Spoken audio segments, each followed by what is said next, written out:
and who, because they are now prepared to sell oil for gold, that Saddam Hussein wanted to do, and that's why they knocked him down.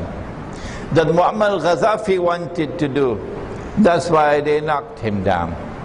But if you attack Iran, it's different. You cannot attack Iran, because if you do that, you're going to provoke world war. You're going to provoke nuclear war that will destroy the United States and Europe. And that's why the Americans do not want Iran to be attacked. You don't need a PhD to understand that. And so Shia Islamic scholarship, we're not proud of you. That you could not understand for so long,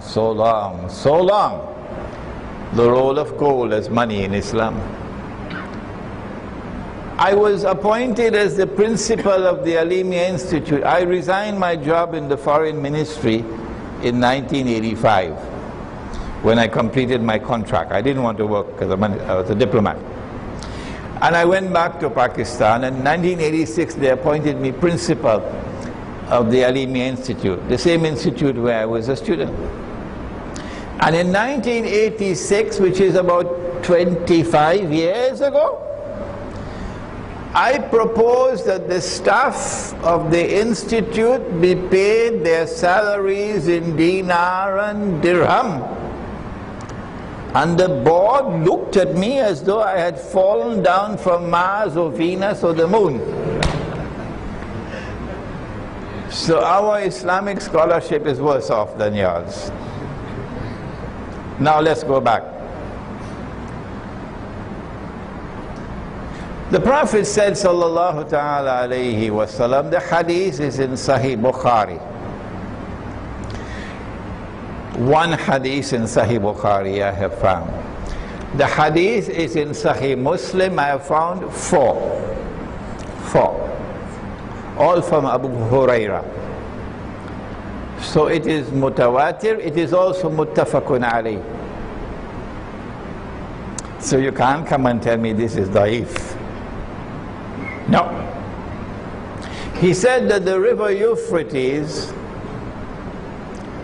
will uncover or disclose or reveal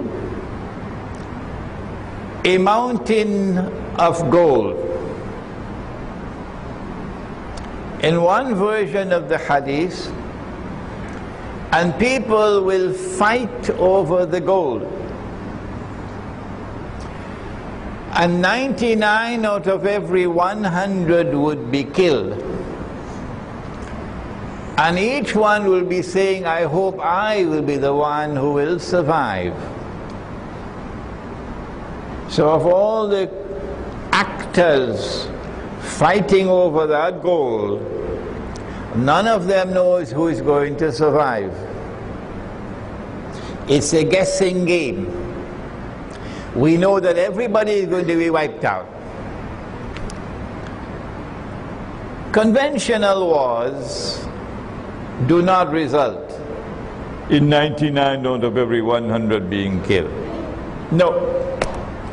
So our first response is that this has to be other than conventional warfare.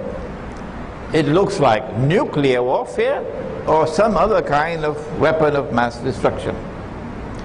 That's going to come, because we've not had that so far in that part of the world. No war which has taken place in that region of the world so far has destroyed 99% of all combatants. So this is a war which is still to come. Nuclear war. But he went on to say that the believers, the Muslims, must not take that gold. Must not take that gold. And so we ask tonight, as we did with the mountain of bread,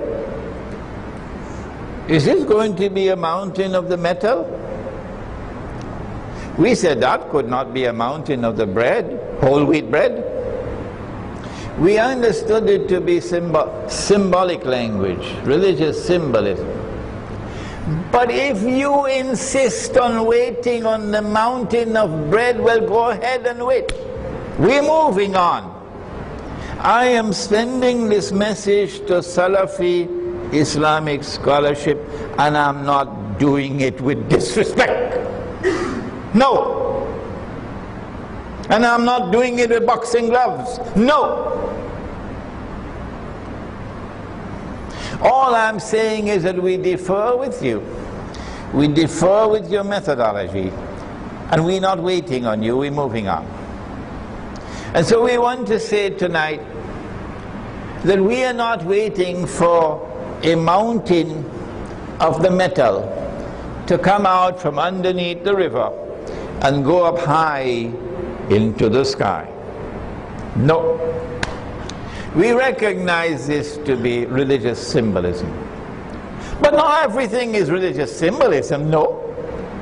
When the Prophet said, alayhi salatu wasalam, that Nabi Isa is coming back, is that symbolic? What nonsense. No. That's actual, that's real. When he said he's going to get married, of course I hope he'll marry a Palestinian girl, inshallah. When he said he's going to get married, he's going to have children, is this symbolic? No. He said he's going to die. He said you are going to pray over his body. He said he's going to be buried next to me. Vatican could say what they want. The Pope could say what he wants. When Jesus returns, alayhi salam, and he dies, he's going to be buried next to Muhammad, alayhi salatu wasalam, whether you like it or whether you are not. This is the Prophet of Allah. Is it not time for you to accept him? Is it not time for you to say, La ilaha illallah, Muhammadur Rasulullah? There is no God but the one God, Allah. And Muhammad is his messenger, alayhi salam. So not all is symbolic. No, some is symbolic. Some are symbolic, some are not. And you need spiritual insight to distinguish between the two. So we are looking forward to mountain being a very large quantity. What is it going to be? Gold? The metal? We say no. We say something is going to come from that area where the river Euphrates is located. Something is going to come out in very large quantity, which is going to play the role or function of gold, which is going to function as gold. And we recognize that as oil. This is our opinion. You should not accept our opinion unless you are convinced that it is correct. What more can I do? But do I have the right to offer this interpretation? Try stopping me. You won't succeed. Because the evidence is already here around the world. Around the world, those who've been listening are accepting this opinion and not yours.